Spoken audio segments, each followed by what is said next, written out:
La chapelle, c'est une date qui a été prise depuis longtemps, c'est un lieu que je connais bien. Donc du coup, il me semblait important d'imaginer une pièce qui soit finalement voilà, un peu pensée pour le lieu. Donc, du coup, c'est moins, c'est complexe. C'est complexe et du coup, bon, se retrouver dans ce genre de situation. C'est assez excitant aussi. Du coup, on est totalement fermé, totalement hermétique. C'est une tôle très très épaisse, extrêmement lourde. Du coup, justement, pour conserver une certaine densité visuelle. Et bon, du son, c'est très fort. On sent, c'est pas des papiers d'aluminium, quoi. C'est très clair. C'est un truc extrêmement dense. Donc ça, c'est l'idée, que ça soit posé comme quelque chose d'indestructible, qui s'ouvre sur justement qu'est-ce que c'est. C'est-à-dire que toutes les questions que je me pose aujourd'hui, j'aimerais que les gens qui regardent cette pièce-là, l'objectif de cette pièce-là, ce serait ça, c'est qui se posent les mêmes questions que moi, c'est qu'est-ce que c'est. Voilà. C'est une pièce qui me plaît beaucoup, dans un sens assez ça ludique. Il y a une sorte d'efficacité plastique, elle est séduisante.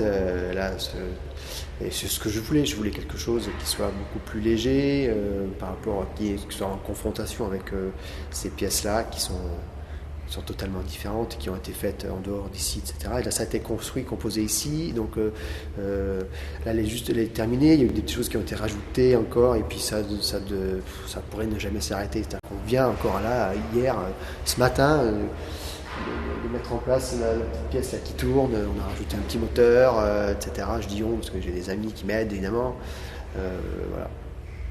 Donc c'est un truc qui ne pourrait ne jamais s'arrêter. On pourrait rajouter des quantités de gaz, des quantités de trucs. Voilà. Donc ça, c'est quelque chose qui me plaît. Cette idée qu'on soit dans un processus. Voilà, ça c'est très. C'est pas fini que ça invente. Voilà, qui est ce côté effectivement pas fini. C'est-à-dire que même l'étagère, elle est totalement brute. On voit sur les côtés, il y a encore la femme, elle est même pas peinte.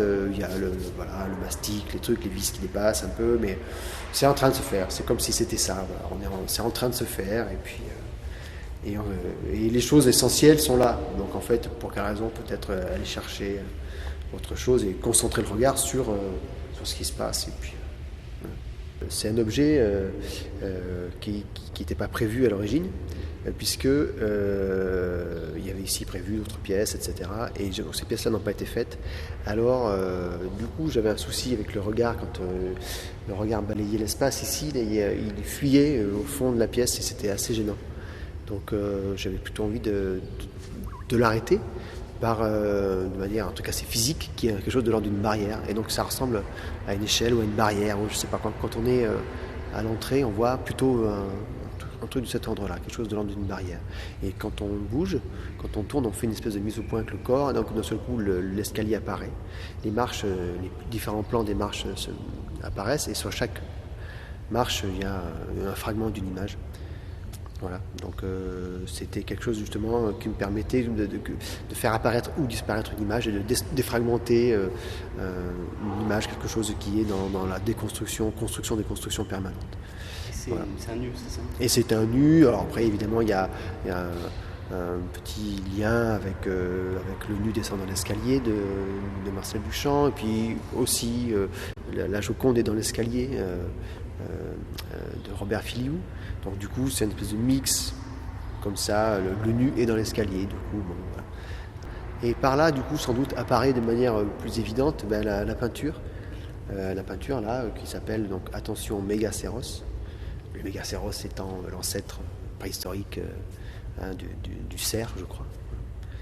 Et donc cette peinture, c'est un animal comme ça qui est un peu en mouvement. L'idée c'était quelque chose de très léger, de l'ordre du mouvement, qui pouvait du coup faire une sorte d'équilibre avec les pièces qui sont beaucoup plus lourdes, beaucoup plus posées, comme la pièce en marbre, comme celle-ci en tôle pliée.